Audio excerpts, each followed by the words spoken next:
Jepre, orang Islam memang percaya Yesus itu terangkat ke langit. Bahkan orang Islam lebih meninggikan Yesus daripada Kristen. Kalau Kristen, Yesus itu mati dulu 3 hari, baru bangkit, lalu naik ke langit. Kalau Islam tidak. Sebab dalam surah An-Nisa 171, Allah itu mengangkat Isa kepadanya hidup-hidup. Nah, yang disalib itu yang diserupakan masalahnya. Itulah yang kemudian yang kamu bilang mati. Nah, kalau daripada sisi itu kamu bilang dia Tuhan karena dia bangkit, dan kamu bilang tiada kuburannya sedang Rasulullah ada. Sekarang Jepri, coba tolong tunjukkan kepada saya di mana Biblemu menuliskan yang di sebelah kiri dan kanan Yesus disalib, di mana kuburannya, yuk. Kalau tidak ada, bermakna semua mereka itu adalah Tuhan. Karena sama-sama disalib, sama-sama mati, sama-sama tiada kuburannya. Kamu boleh jelaskan tidak itu? Nah, kalau Islam itu jelas. Wa ma qataluhu wa ma sulabuhu walakin subiyalahum. Nabi Isa itu tidak mati terbunuh dan tidak pula tersalib, tetapi yang terbunuh dan tersalib pada ketika itu adalah orang yang diserupakan wajahnya persis seperti Nabi Isa. Sedang Isa diangkat Allah kepadanya. Sebab itulah yang berteriak itu, Tuanku, Tuanku, kenapa kau meninggalkan aku? Eli, Eli lama sabaqtani. Sebab kalau versi Islam, dia telah melihat Yesus naik ke surga, ke langit, ya, ke surga, bukan ke surga, naik ke langit, terangkat ke langit hidup-hidup. Itulah sebabnya dia berteriak, yang disalib itu yang diserupakan itu. Begitu. Bagaimana Anda bilang meninggikan Yesus padahal kalian menyangkal kematiannya? Itu bukan meninggikan namanya, ya. Itu namanya menyangkal kebenaran. Ya. Yang namanya meninggikan itu harus menerima kebenaran itu secara utuh, bukan memilih-milih. Kalian kan memilih apa yang sesuai dengan kesenangan kalian sendiri. Ya. Padahal jelas sejarah membuktikan bahwa Yesus memang kedatangannya untuk mati di kayu salib. Ya, orang-orang Romawi pun mencatat itu, pemerintah Romawi, ya, sejarawan Romawi mencatat kebenaran itu. Tetapi kalian sangkal. Apa yang meninggikan seperti apa itu namanya? Itu namanya menyangkal. Ngerti nggak arti menyangkal? Menolak kebenaran. Gitu Hidayah. Yang membunuh para nabi yang dikatakan di Biblemu, Jepre, itu adalah orang-orang penjahat. Orang-orang itu memang orang-orang Farisi, orang-orang sakte, orang Yahudi, Bani Israel yang pembunuh para nabi itu diceritakan dalam Biblemu. Nah, kemudian kenapa Isa diselamatkan? Karena dia adalah orang pilihan Allah. Ya, dia orang pilihan yang diutus kepada Bani Israel, seperti Musa, seperti Abraham, seperti Ishak, seperti Yakub, seperti Salomo, Yesaya. Nah, bedanya Yesus dengan yang saya sebutkan ini, dia hanya seperti Ilyasa dan Henok yang naik ke surga dengan awan-awan. Kenapa kamu tidak tuhankan? Sebab itulah saya bilang, Jepri, kamu boleh menyangga tidak apa yang saya utarakan? Saya bilang, kalau kamu bilang Yesus tidak ada kuburannya di bumi, coba tolong tunjukkan yang 2 orang di sebelah kiri dan kanan Yesus, di mana kuburannya, yuk. Kalau tidak, pasti itu Tuhan loh. Sebab yang tersalib itu menurut versi Kristen, yang mati, tersalib, ketika tiada kuburannya karena sudah bangkit, itu pasti Tuhan. Kamu bisa menyangga tidak pernyataan saya? Coba tunjukkan di Bible kamu, di mana dituliskan kuburan 2 orang yang di kiri kanan Yesus. Silakan. Itulah kesalahan yang Anda yakini selama ini, ya. Tidak ada namanya Yesus itu diselamatkan tanpa melalui kematian. Justru kedatangannya lah untuk menggenapi nubuat-nubuat para nabi. Kematiannya di atas kayu salib. Itu tujuan misi dia datang ke dalam dunia. Bukan hanya menyebarkan kebenaran dan memberitakan firman, ya, tetapi untuk mati di atas kayu salib. Karena itulah inti iman Kristen. Keselamatan yang dikerjakan Yesus di atas kayu salib, yang disangkal oleh ajaranmu. Ya, bahkan padahal, ya, sejarawan-sejarawan sudah membuktikan, menuliskan tentang kisah itu. Mereka menuliskan detail, ya, siapa yang menyalibkan, pemerintahan siapa, pada abad keberapa, semua lengkap, ya.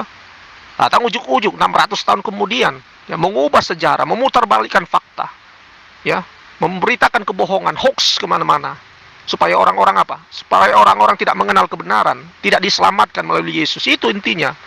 Dan itu semuanya pekerjaan iblis tentu. Iya, iya. Sekarang saya ikut alur Anda. Sebab kamu tentu tidak percaya apa yang dikatakan dalam Al-Quran. Nabi Isa tidak mati terbunuh dan tidak pula tersalib. Tidak apa-apa kalau kamu tidak percaya. Sekarang saya mengikuti alur Anda. Sekarang Jepri, kalau saya Kristen ya. Saya percaya Yesus itu disalib sebanyak 3 orang. Ada di kiri dan kanannya. Dan ketika pada 3 hari, menurut versi kamu, Yesus bangkit dan naik ke surga. Sekarang saya tanya, yang 2 orang itu juga disalib, yang tidak ada kuburan diterangkan di dalam Bible itu pasti Tuhan sama-sama. Kamu boleh menyanggah tidak itu? Itu saja fokus. Tolong tunjukkan kepada saya, kuburan 2 orang yang di kiri kanan Yesus itu di mana? Diterangkan dalam Bible kamu. Kalau tidak, itu Tuhan semua itu. Ayo. Bagaimana mungkin aku bisa mempercayai kitab yang jaraknya 600 tahun, 6 abad, padahal abad-abad pertama menuliskan sejarah tentang Yesus itu sendiri? Ya, perbandingannya sudah jauh sekali Al-Hidayah. Ibaratkan ada kejadian saat ini, ya, saya akan mempercayai orang yang menuliskan kejadian saat ini daripada orang yang akan menuliskan 600 tahun kemudian. Itu logika berpikirnya, jangan dibalik-balik. Orang-orang abad pertama itu sudah menuliskan, sejarawan-sejarawan Yahudi sudah menuliskan. Mereka bukan orang-orang Kristen. Yang menuliskan sejarah itu orang-orang Romawi, bukan pengikut Kristus. Gak ada kepentingan mereka menuliskan tentang Yesus, gak ada. Tetapi itulah bukti ya, sejarah itu tidak dapat diubah-ubah. Ya, makanya itu saya bilang, ya, mempercayai sesuatu hal itu jangan cuman, ya, Anda mempercayainya dari kitab Anda, selidiki sejarahnya juga. Kebenaran itu melalui sejarah, makanya kebenaran itu tidak lepas dari sejarah. Bukan hanya ketika Anda membaca 1 ayat, 2 ayat, 1 perikop lalu Anda mempercayainya, selidiki sejarahnya, benar nggak, apa enggak? Gitu Al-Hidayah. Ya. Bagaimana mungkin ya saya lebih mempercayai kejadian ya yang dituliskan orang 6 abad kemudian. Jangankan 6 abad, 60 tahun pun bisa diubah-ubah ceritanya. Yang namanya manusia, ya. Nah, gitu Al-Hidayah. Jadi harus menilai secara objektif lah, dengan perspektif pandangan yang benar gitu. Bukan hanya meyakini 1 atau 2 ayat saja. Jepre, kawan, saya bilang tidak apa-apalah kamu tidak percaya Al-Quran. Tapi sekarang buktikan dong di Bible kamu. Kan saya tanya Bible, bukan saya bertanya Al-Quran. Tentu kamu tidak percaya. Oke? Nah, kalau kamu tidak percaya Al-Quran, saya menerangkan sudah sama kamu, itu adalah wahyu Allah kepada Rasulullah di Gua Hira melalui perantara malaikat Jibril. Sekarang kamu buktikan, ya, yang 2 orang disalib dengan Yesus itu kuburannya ada apa tidak? Itu aja, jangan putar-putar yuk. Kan sudah saya katakan Hidayah, kita berpikir itu objektif saja. Jangan mempercayai sesuatu hal tanpa meneliti terlebih dahulu. Sudah saya katakan dari tadi ya, sejarawan mencatat peristiwa Yesus itu di awal-awal abad pertama ketika Yesus ya disalibkan. Bukan jauh-jauh hari 600 tahun kemudian dia menyangkal, itu tidak seperti itu Al-Hidayah. Ya. Romawi yang namanya Flavius Josephus ya, bukan orang Kristen juga dan tidak ada kepentingan dengan kesalibkan itu. Kebenaran itu tidak bisa disangkal. Flavius Josephus itu warga negara Romawi yang mencatat peristiwa itu pada awal abad pertama. Lalu aku harus mempercayai gitu cerita yang dikarang-karang 600 tahun kemudian, lalu aku memperbandingkannya dengan yang dicatat awal-awal pertama. Bodoh sekali saya kalau mempercayai itu. Ya. Makanya Al-Hidayah, Anda juga harus meneliti sejarahnya seperti apa. Jangan hanya Anda mengutip 1 ayat, 2 ayat perikop, lalu Anda mempercayai mentah-mentah menerima begitu saja. Ya. Berpikirlah secara sistematik, objektif aja, ya. Sebab itulah saudaraku sayang, saya ini berpikir objektif. Bagaimana mungkin kalau kamu langsung percaya saja Yesus itu Tuhan, padahal di kiri kanannya ada sama-sama dia disalib. Sekarang simpel sebenarnya, kamu jawab ada atau tiada saja di Bible tertulis kuburan yang 2 orang itu di mana. Kalau kamu mau toleransi, kalau kamu mau diskusi yang baik. Tapi tidak apa Jepri, itu pun saya ambil maklum aja. Sebab di mana-mana Kristen memang tidak mau mengakui walau dicincang-cincang kepalanya. Yang penting dia tetap pertahankan doktrin mereka dan kesesatan mereka, itulah sudah dikatakan dalam Al-Quran. Orang kafir itu kita beri peringatan atau tidak itu sama saja bagi mereka. Sekarang kalau kamu mau toleran, sebab kalau kamu bertanya definisi Islam dan Rasulullah, kami mengakui bahwa kau bilang yang mendatangi Rasulullah itu adalah jin. Nah, sekarang kalau kami bilang itu adalah malaikat, tentu kau tidak percaya. Nah, aku buktikan kamu yang tertulis di Bible loh, tertulis. Mengatakan di kiri kanan Yesus, pada masa ini juga kau bersama-sama aku di Firdaus. Bermakna itu juga di langit itu. Sebab kata Yesus, hari ini juga kau bersama-sama aku di Firdaus, bermakna semuanya terangkat ke langit, semuanya Tuhan. Sekarang buktikan, di mana di Bible kamu kuburan dua orang itu ada atau tiada, itu aja, simple.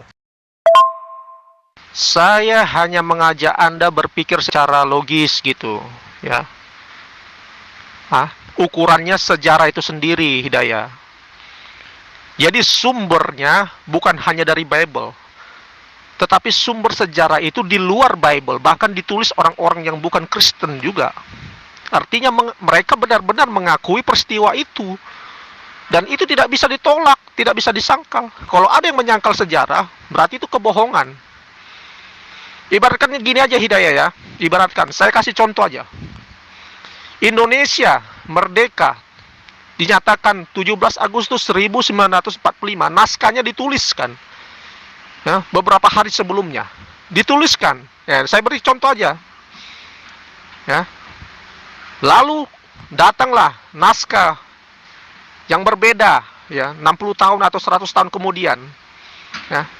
Mana kayak Anda yang lebih percaya? Naskah yang dituliskan pada saat kejadian atau 100 tahun kemudian? Itu aja perbandingannya, nggak usah berpikir yang muluk-muluk. Ya. Sebagai orang yang normal pikirannya, pastilah memilih, ya, tulisan yang dituliskan sejarahnya pada saat kejadian itu. Begitu juga tentang penyalipan Yesus, ya. Sudah saya katakan tadi, sejarawan Romawi, ya, yang bernama Flavius Josephus, yang hidup di abad pertama, menuliskan kejadian tentang penyalipan Yesus. Bahkan dituliskan juga pemerintahan Romawi siapa, Pontius Pilatusnya disebutkan namanya, dan Yesus juga disebutkan, ya. Jadi tidak bisa dibantah, sejarah itu nggak bisa dibantah. Sumbernya bukan hanya dari Bible, di luar Bible bahkan. Itulah perbandingan yang memperkuat, ya, kebenaran itu. Lalu Anda, ya, menyuruh saya untuk mempercayai cerita kisah 600 kemudian dituliskan pada abad ke-6. Begitu. Sama saja saya mempercayai dongeng, Hidayah. Ya. Itu perbandingannya saja.